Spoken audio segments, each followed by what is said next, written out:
So today we're going to talk a little bit about sustainability in terms of zero waste pattern making as well as subtractive cutting. And so the first thing I want to talk about is zero waste pattern making. Traditionally, when we are pattern making from flat patterns, we have a quantity of yardage that we are laying our patterns out on. And so I'm, for example, giving you some yardage here.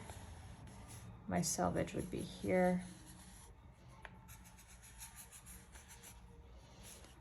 And of course, my grain line is running parallel to that selvage.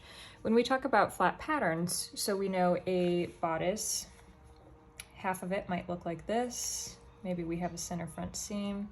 Here's my neckline, my shoulder, my armhole, down the side seam, and the hem, right? And so we know that that is laid out on the lengthwise grain of the fabric. And so same thing for a pant. So I would start off with the crotch, here's the waist, down the seat, down the leg, the hem of the pant, the inseam, okay? And so all of our patterns would be laid out with the grain lines corresponding to the grain line of the fabric.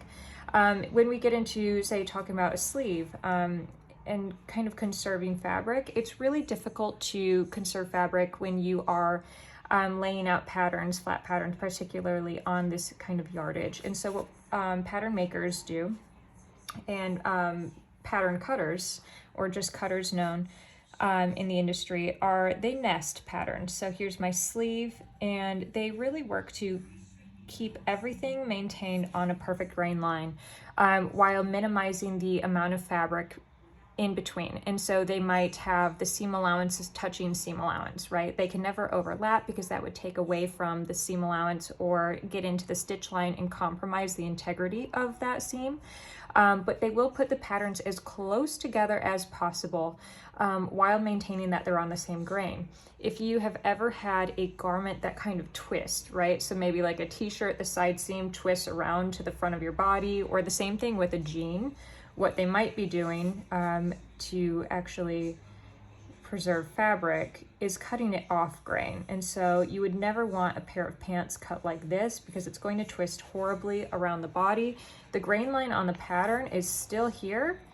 The grain line on the fabric is still here, and you can tell that those are not going to react well. So that would create a lot of that twisting, that ill fit. It might be tight in some places, bunching in others. And so that would really contribute to it. So that's a way that companies often kind of curb costs and do things more cheaply. And so we see that happen in a lot of fast fashion garments in particular. We also see a lot of fast fashion garments have surged seams because that means that they have to have less space in between, right? Of something like a French seam is going to have greater seam allowance than a surged seam, where you might just see only 1/4 of an inch to 3/8 of an inch of that seam that has been serged together. So this is traditional flat pattern making.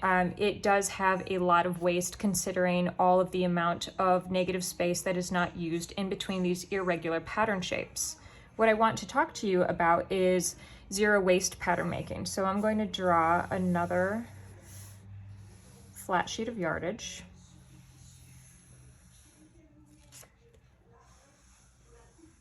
And I'm going to go ahead and start dividing it up. And so I'm drawing random arbitrary shapes. I don't have anything in mind. I'm just kind of doing, okay, kind of flatten that one out. I'm just doing whatever comes to me. Okay. Very random, very imperfect, but I get the general idea, okay?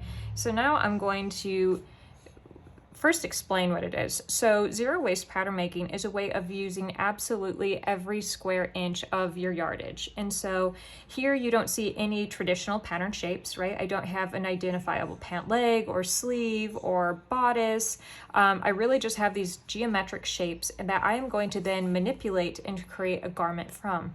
So one thing you can do is you can use these and you can drape them on the body and create an alternative garment. which is a really beautiful way of creating clothes. Alternatively, I could use the entire square and manipulate that. So I do have today, I have my marker, sewing pins, pencil, my mannequin, 3 different weights of fabric because they're all going to react differently. I have paper as well in case I want to use that, and some snips to work with. And so I'm going to show you a couple different ways of working with first zero waste pattern making. I can go ahead and label that for you.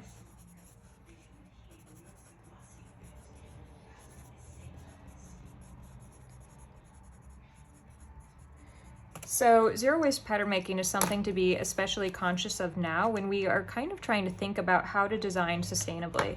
So the first thing I'm going to work with is, I'm going to use my seersucker fabric. So seersucker has some texture in it. It's going to react a little bit differently than some of the other fabrics I have, but I'm going to go ahead and draw my sketch onto the fabric. And so it doesn't have to be perfect. I'm not drawing proportions perfectly. I'm just kind of getting the shapes down.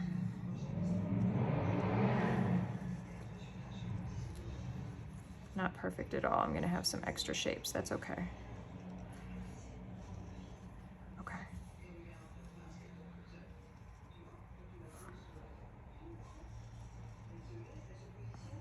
All right, that works. So now I'm going to go ahead and cut and isolate these pieces.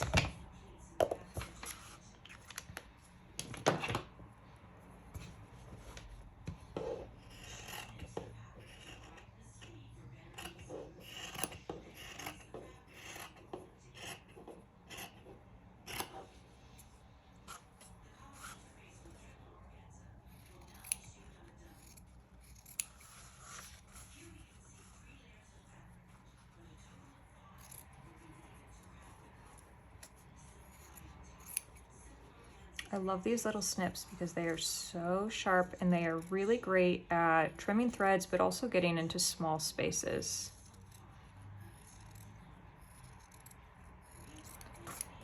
Okay, so I might have some issues with these tiny triangles. That's okay. I can work with them. If they don't work out, it's kind of like going back to the puzzle and realizing that you fit a piece in where it maybe didn't belong, and now you need to rework a few things. Okay. So now I have all of my isolated shapes. I know that they fit into the yardage perfectly, right? Which makes a really easy fabric marker. So maybe you know that this is exactly 2 yards and it will only take 2 yards to create this garment. That's beautiful. That solves so many headaches. So I'm going to work in this perspective horizontally just so that you can see what I'm doing rather than vertical. If it's easier to work vertically, please do that. So I have my shapes. And these do not have to remain flat. I can kind of do anything I want with them. So I'm going to take an arbitrary piece and I'm going to start to pleat this because I think it could be interesting.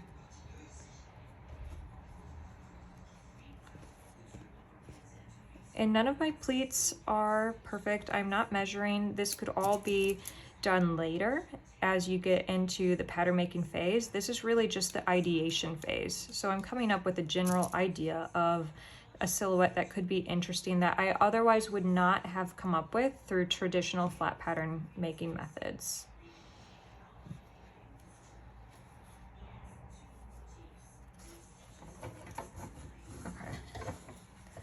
This, for now, is going to fit as a base of skirt garment, if you will. I'm going to pin these two together. So now I'm just establishing a silhouette. I have this piece up here. I'm going to twist it, and that's going to create some volume. So I kind of like what that is doing. It's creating this irregular shoulder. It's becoming sculptural on its own. But this is a little boring to me, right? I have this very boxy skirt, very short. I'm gonna take my circle.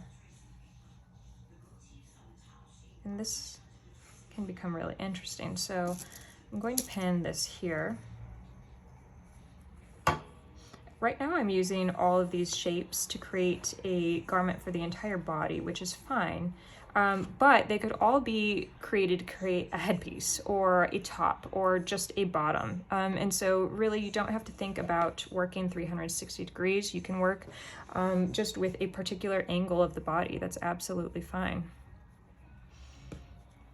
I also think I want some kind of sleeve, if we have enough material here to do it.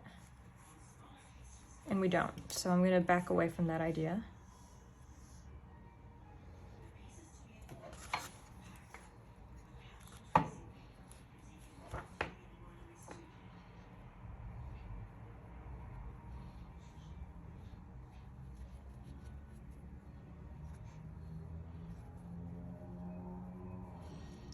And so I'm creating further embellishment, thinking about the shape of this body, the shape of the garment.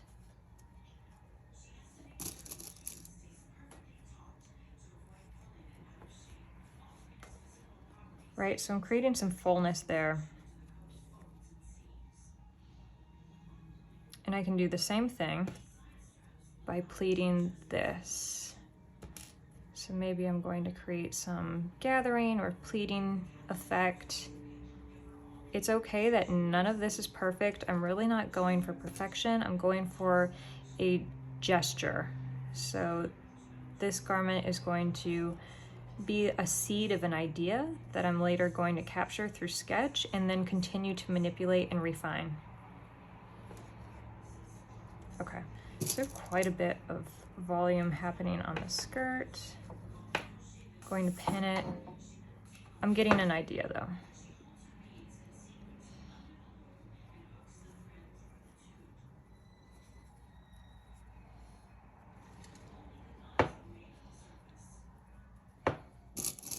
A lot of volume in this look.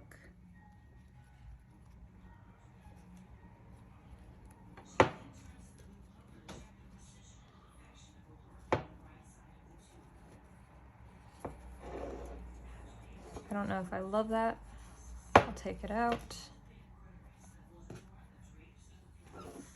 And I'll think about this as becoming part of the back of the garment.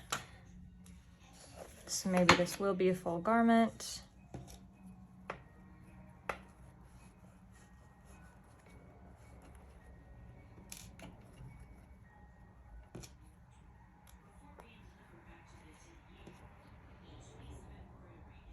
And this might connect the top. So thinking about the way the back attaches to the front.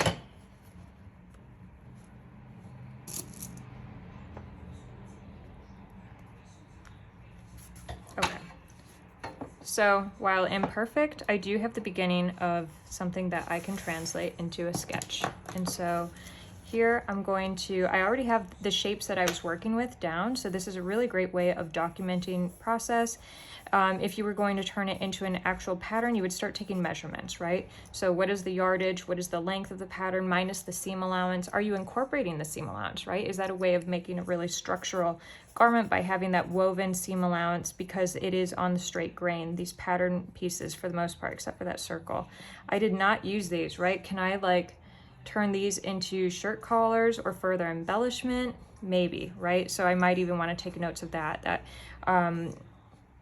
the negative space surrounding the circle was not used. How can it be implemented? Can it be something like a pocket detail, for example? Okay, so I'm going to start capturing this. I know I have pleats going, 3 pleats.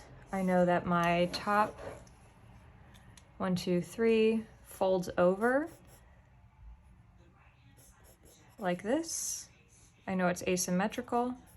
I have this gigantic shoulder piece that comes off. Then I have a really boxy skirt. I'll give myself some legs.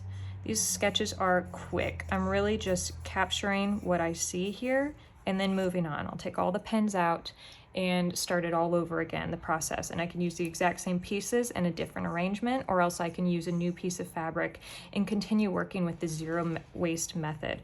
And so I'm going to capture what I have here. So this might be really small now, but I'm intending to see this as like some kind of bigger ruffle, right? That goes all the way across, and it's pretty narrow. But then I know I also have some big, this is the triangular embellishment, and it comes up, right? This is the circular one. And so I'm having embellishments come up as well as down. And what kind of shape does that start to make? Okay, after I've done that, give myself some arms. I'm moving on. So I'm going to take these pins out.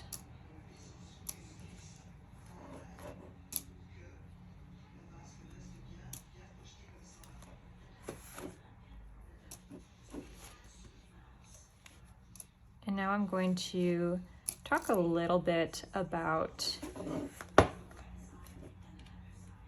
subtractive cutting.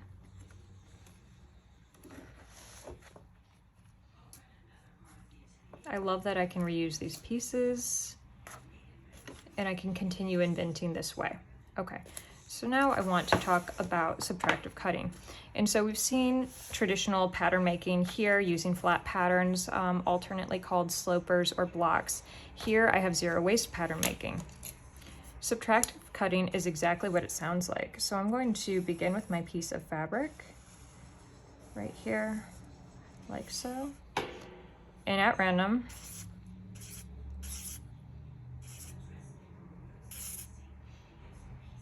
I'm just going to draw holes, right? I'm using circles for this. They definitely do not have to be. And so I'm going to grab my piece of cotton here. I'm going to think about it in this perspective, so landscape. And I'm going to randomly draw these shapes. I'm not going for perfect, kind of capturing the scale that I see in my quick sketch.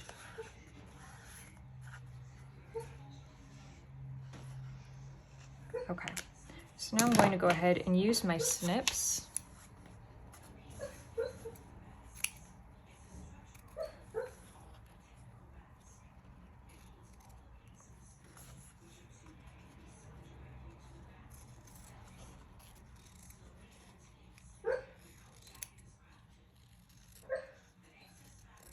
And begin removing these shapes. The beautiful thing about this is that you can also think about this as zero waste pattern making, and so rather than cutting into these circles, you could use them and implement them back into the draping. I'm not going to in this round.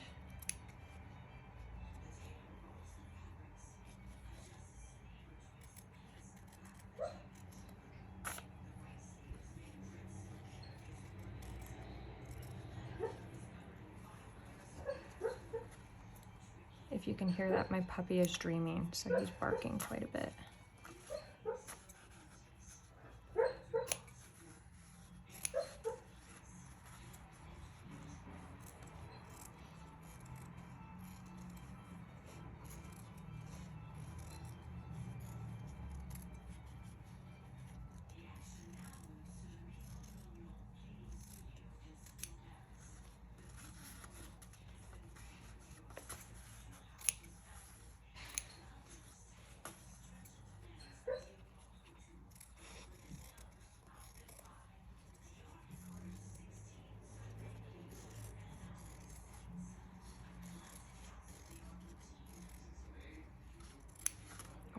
So all of my holes have been removed, but I'm going to take my dress form now and I'm going to start just draping this on the form. So I can use it flat on the body. I can put the body through some of the holes. So I'm going to begin doing that. And I'm going to put it through both the arm and over the head.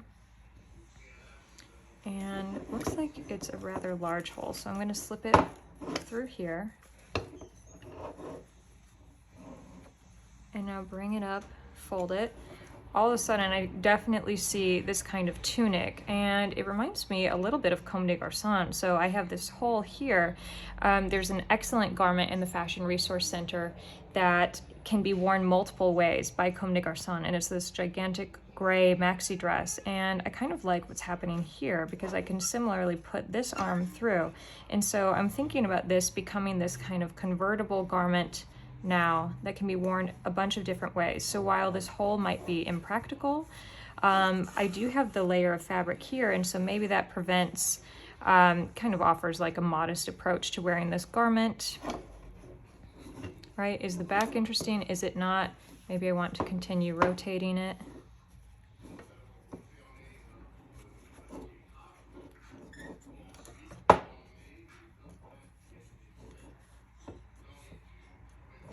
And actually, to me, this starts to create an interesting silhouette. And so I'm going to begin drawing my sketch right next to it. I'll draw an arrow. I'm also going to take notes, right? Here I should have taken notes of, these are pleats. This would be the belt, the long skinny piece of the draping. I can capture that this is twisted in order to create this shape, right? So I'm going to do the same thing here. Giving my gesture of a body real quick. And then I start to see some of these forms. So this is not a traditional garment, right? I'm not even sure how to categorize this. I'm thinking about this as some kind of overcoat or jacket that might be worn. It comes across the face, right? So definitely has this element of illusion, obscurity. Comes over the arm. So my arm is going to come hang here. My knee is here, continue moving down the leg. And it folds here, so I have this really interesting pouch. Can I have a pocket hidden inside? So I'm already creating questions for myself. Can I add a pocket here later? It wraps around the body, so here, and it goes around. So I'm definitely going to capture that. And it's part of this fold that continues to come down. So it's a really experimental garment. I think it's really interesting. There's no way that I would have come up with this form had it been created through flat pattern drafting. Through the back also, can I create an attachment here to here to really hold this in place? Does it snap? Because all of a sudden it really becomes this kind of like skirted back, or like almost a traditional coat. It does have this wonderful inside, going back to my idea of, can I have a hidden pocket inside? So this is something that I would definitely document through photographing it and then moving forward, comparing my sketches and my notes and further developing it. I might also want to draw on top of those draping photos that I take, and so maybe use Procreate or Photoshop or Illustrator to start drawing on top of my image. So I'm going to go ahead and remove that. Again, the beautiful thing is that if you don't like your first draping, you can continue reusing this piece 50 times, 100 times until you come up with every single permutation that you can. I have some more fabric, but I also have paper, and so I really think that there is quite a bit of benefit. I don't want to use these good scissors on it, but I will. To draping with paper and to thinking about the sculptural forms that paper can offer. You can use pins to drape with paper, but you can also drape with masking tape. And I find tape to actually work quite well. And so I'm doing some more subtractive cutting here just to get started.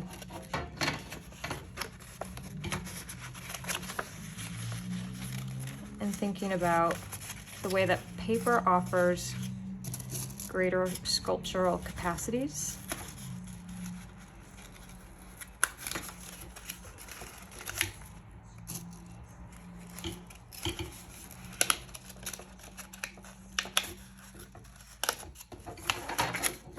Right? So my form can't really move his arm.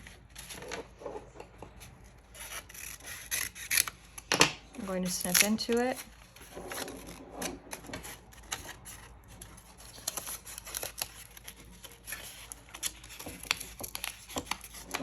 And now it's created some sort of sleeve around just by snipping. And now I'm thinking about, as I record this, does this become a placket that is open? And really the kind of sculpture and form, can I create another hole here, but also does this start to become voluminous? Can I insert it here? And how do I record this process that I'm experimenting with paper? And so again, I would mark the dimensions, but paper is a really inexpensive way of creating drapings as an alternative to fabric and creating interesting sculpture. And so here I've created, you know, something that I wouldn't have been able to create in sculpture unless I was working with something like canvas. And if that might not be available, at least paper is. So think about incorporating other materials to your draping processes and how you can record these. And so I'll similarly draw this. I would also capture it with photos. And you might want to use different weights of paper, different types of paper, right? So how is tissue paper going to react differently? I know this comes across the face like this. I have this giant opening. My arm goes through it. My sketches are fast, they're quick, they're messy, that's okay.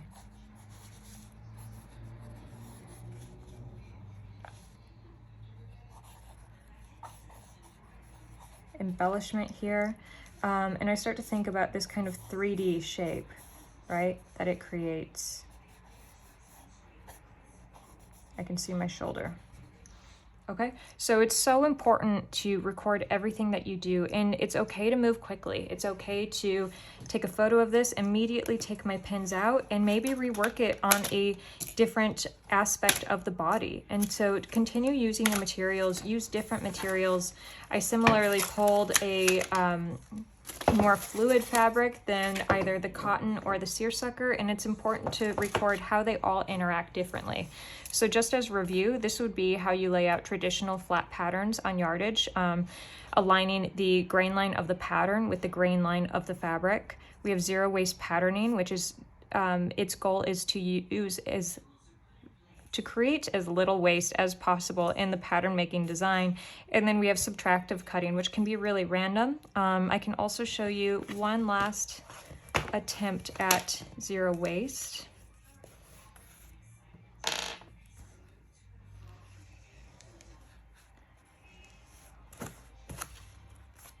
I'm going to draw on this side because it'll be easier to see. And we'll just see what happens.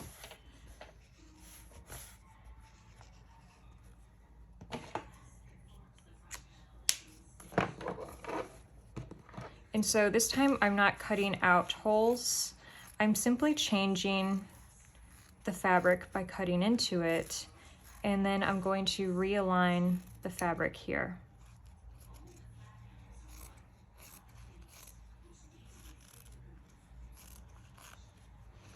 Again, this is rough. Everything can be refined later. This is the ideation phase. It's okay to be rough. It's okay to make mistakes. It's okay to be experimental.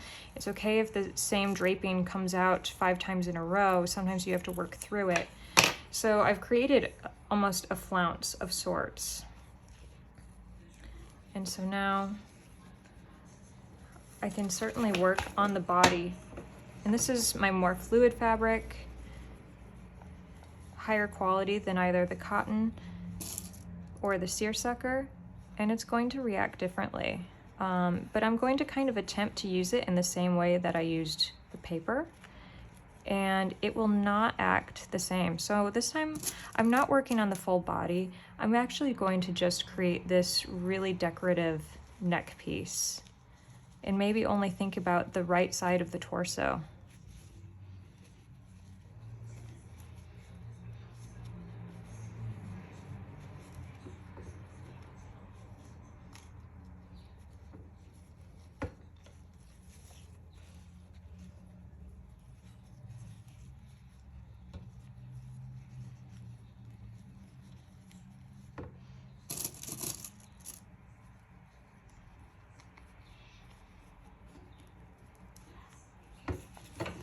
So as I start to hold it up, is it becoming garment? Is it not?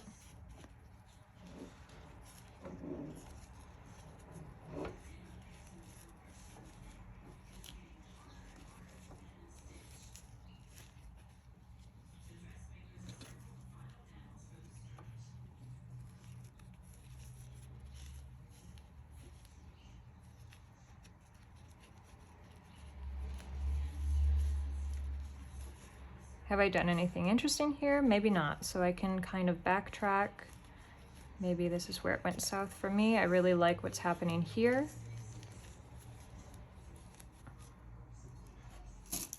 And so maybe I need to continue building in this direction.